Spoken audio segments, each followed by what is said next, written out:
What is going on, everyone? It's the Detroit Collector here with another video. Happy Wednesday, October 11th. It's a gloomy day here in Michigan, so I thought I should jump on and do a quick, short video for Wade Boggs fan who just hit 1,500 subscribers. That's a huge accomplishment, and I wanted to congratulate you, Wade Boggs fan, for hitting 1,500 subscribers. That's such an awesome thing to do here in the community. If you haven't checked out his channel, I highly recommend it. Highly recommend that you go check out his channel. I've been subscribed to his channel for a while now, and he has a lot of great content out there.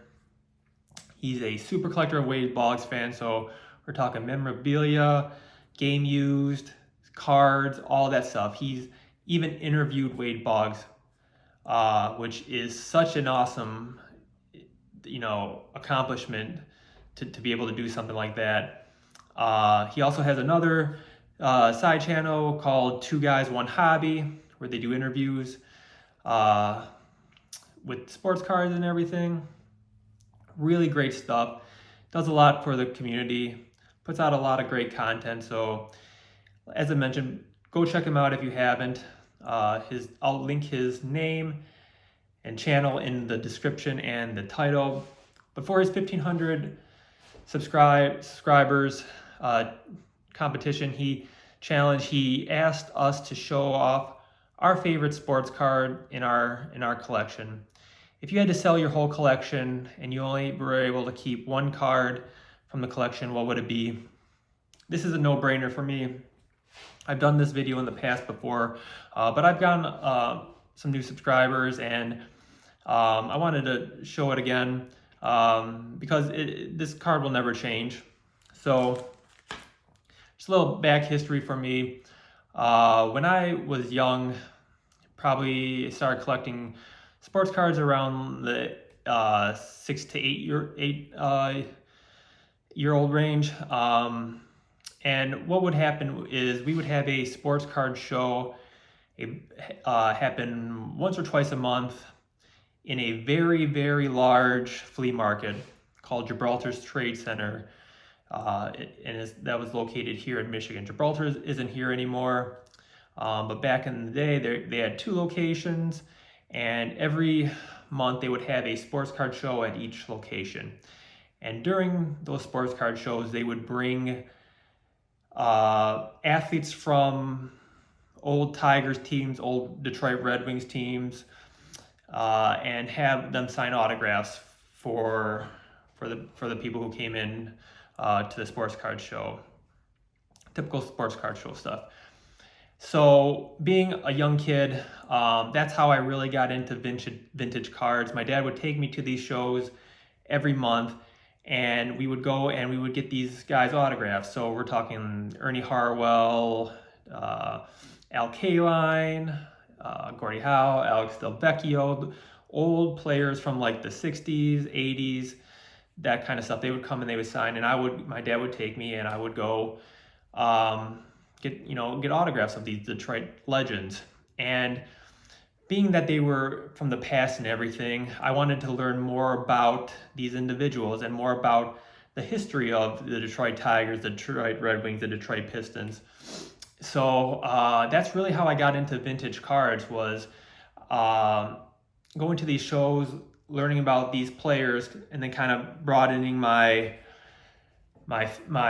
research and everything, and going into Hall of Famers and all that kind of stuff, and then starting to get interested in collecting vintage cards. And I started getting interested in collecting vintage cards around like the 8 to 10 year old range. So one of the very first vintage cards that I've ever bought was on eBay, and it was, I forget how old I was, but it was for one of my birthdays. I want to say it was for like my 10th birthday, whatever. I was scrolling through eBay. This was when eBay was pretty new.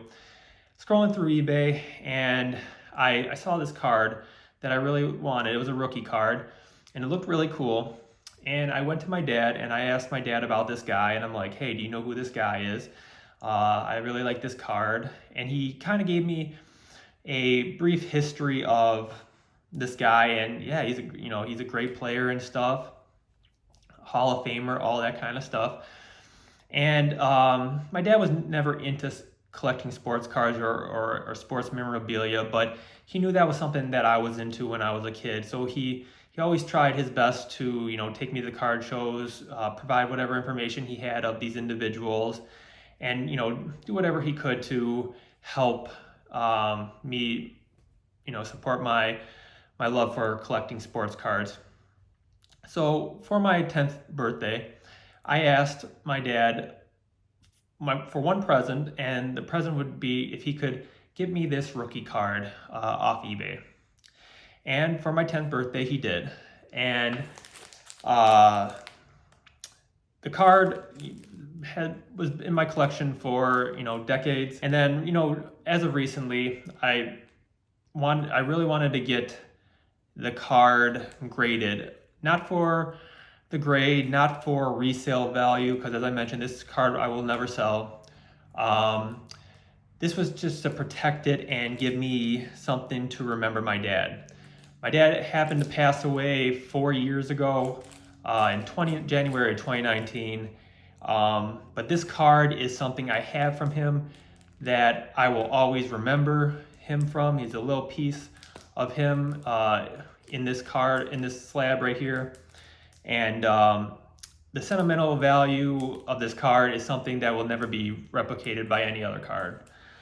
So it's the 1960 Topps Carl Yastrzemski rookie card.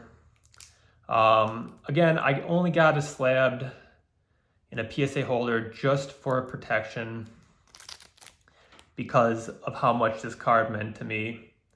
And as I mentioned, my dad was never a collector. He never collected autographs. He never collected sports memorabilia. He never collected sports cards. But he knew what I loved when I was a kid, which was I collected, sports cards was my main thing. I collected Pokemon cards. I collected Dragon Ball Z cards. I was a huge Detroit fan of all sports. So he was very supportive of all that. And he always made it a mission to support me in that, whether that be take me to these card shows every month, try to buy a card if I asked for it for my birthday, whatever it was, he tried to be there for me to support my love for the hobby. And this card is my little piece of my dad, since he's not with me anymore, and it's something I will hold for the rest of my life. So that's the story of my favorite card in my collection. Again, I want to thank Wade Boggspan for putting out this VR. I like saying this. Explain the story. I can explain it 100 times because I like talking about it and how much my dad meant to me when he was around. So thank you for the VR. Again, if you haven't, go check out his channel. He has some great stuff. The stuff there will blow your mind. And I hope everyone's having a good week. And until next time, happy collecting.